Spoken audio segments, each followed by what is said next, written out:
These running backs simply cannot bust in 2023. I could just come out here and tell you Bijan Robinson, Austin Eckler, Christian McCaffrey, they're not gonna bust. It would make things easier on me, but it's not about me. It is about you guys. So some of these guys may be on the boring side, but they are as safe as they come. And the first man on the list is Nick Chubb of the Cleveland Browns, going as the running back 4 on Underdog right now. Obviously, he's not far off from the 3 running backs that I named in the intro, right? So I'm gonna make this one very quick.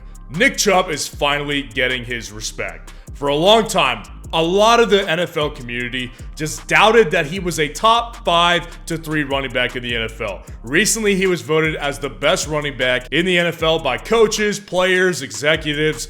Everybody respects Nick Chubb at this point, and us as a fantasy community finally respects him as well. In a year that a lot of people thought he was going to have a down year, as you can see on the screen, he had his best season yet. He was absolutely fantastic, had over 300 carries, still averaged over 5 yards a carry, man.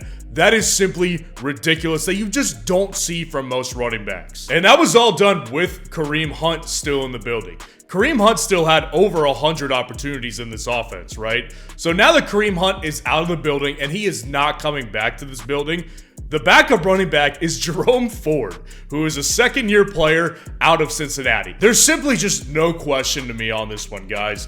Outside of like Patrick Mahomes, I honestly think of Nick Chubb as probably the safest and most bust-proof player in the rest of fantasy football. You could probably add Travis Kelce in that list as well.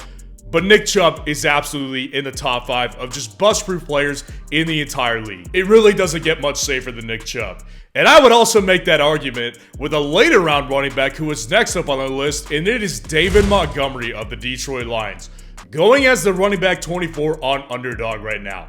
Now listen, David Montgomery has been the butt of jokes for basically his whole career by the fantasy football community. Dude, this guy gets tossed around in my personal dynasty league on team to team, just like he got tossed like a salad by those bands recently. But I think he's set up for a really good year this year, and here's why. The first thing I need to discuss is the addition, of course, of Jahmyr Gibbs. First round pick, top 15 pick for the Detroit Lions this year.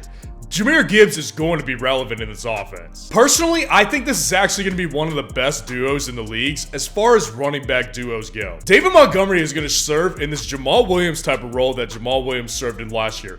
Also, Jamal Williams, top 12 running back last year in fantasy football. So he was fantastic. Obviously, he had 17 touchdowns. I'm not predicting that David Montgomery is going to come out here and be a 17 touchdown guy, right? But what I will argue is he is the better version of Jamal Williams. He is going to be more efficient in this offense than Jamal Williams was. Maybe not the same amount of touchdowns, but he will be more efficient with his work between the 20s and at the goal line. And Jahmyr Gibbs is basically going to be what the Detroit Lions wanted DeAndre Swift to be, which was a guy who is reliable, going to come in and be the explosive play guy. You can split him all over the field and in the slot formation. That's what Jahmyr Gibbs is going to be. And while DeAndre Swift only handled about 90 carries last year, I think that Gibbs will handle more carries than Swift did last year. And the Detroit Lions have the number 5 offensive line heading into 2023. I actually think that's going to benefit Montgomery more than it is going to benefit Jahmyr Gibbs, because I believe that Montgomery is going to handle more carries than Jahmyr Gibbs will. Montgomery is going to have his most efficient year by far in 2023.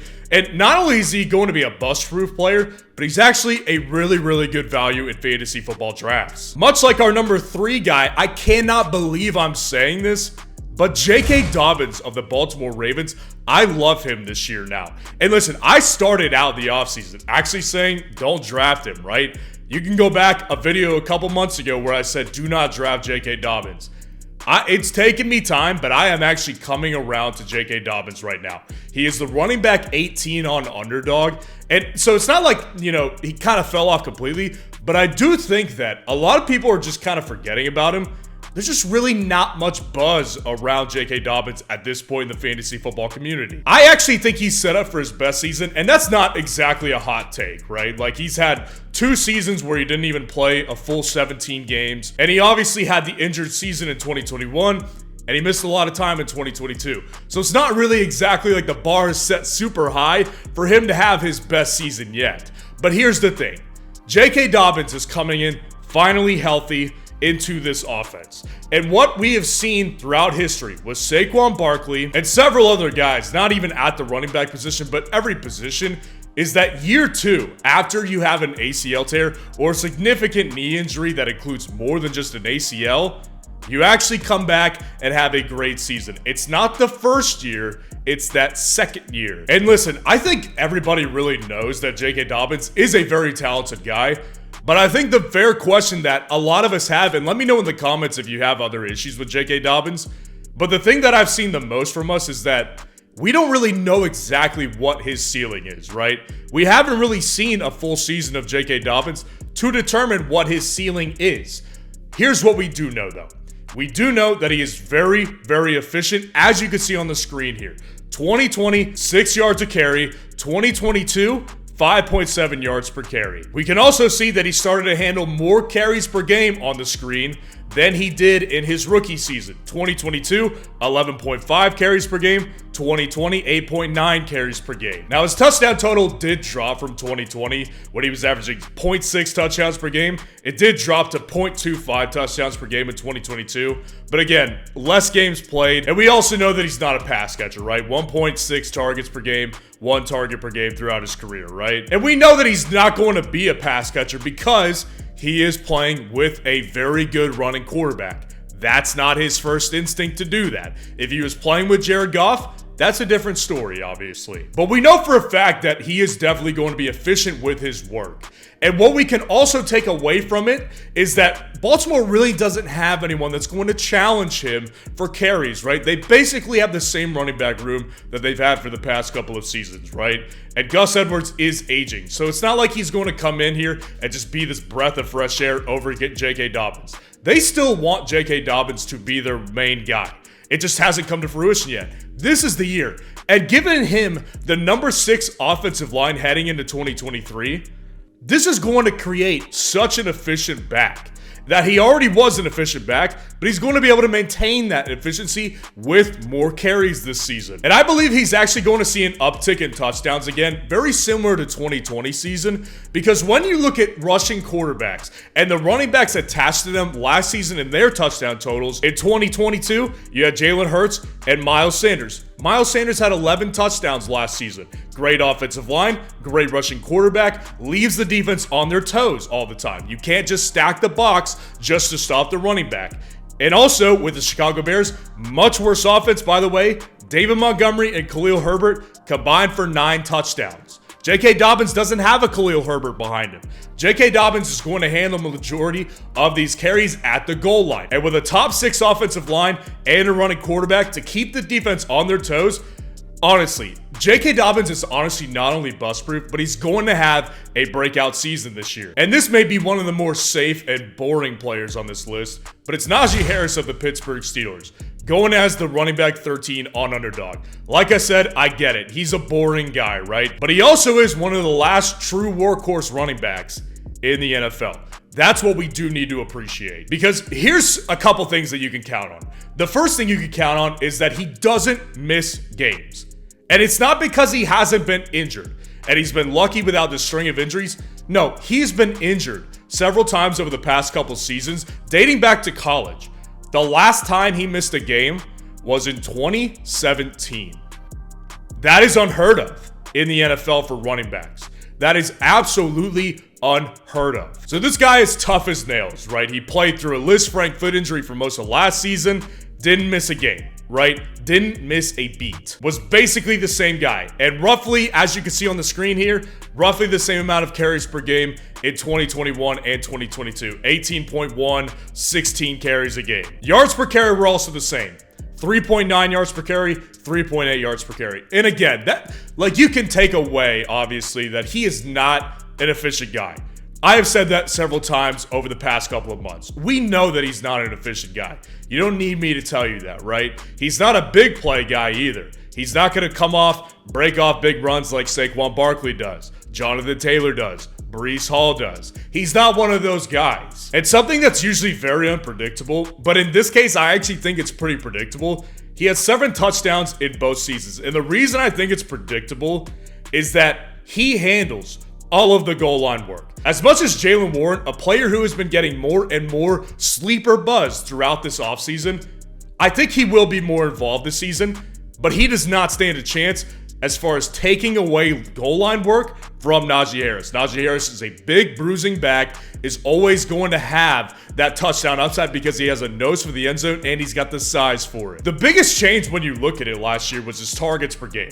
In 2021, 5.5 targets per game. 2022, 3.1 targets per game. And as you can see on the screen, he dropped 10 spots from the RB4 in 2021 to the RB14 in 2022. So what we could take away here is that, if you ask me, I believe he actually peaked in his rookie season. And the reason I say that is because when you notice the biggest thing that you could take away there, the targets per game dropping that much, it's not a coincidence. When he had Big Ben in 2021, that was Big Ben's final year. The year that Big Ben's arm just completely fell off of his body. There were so many checkdowns for Najee Harris.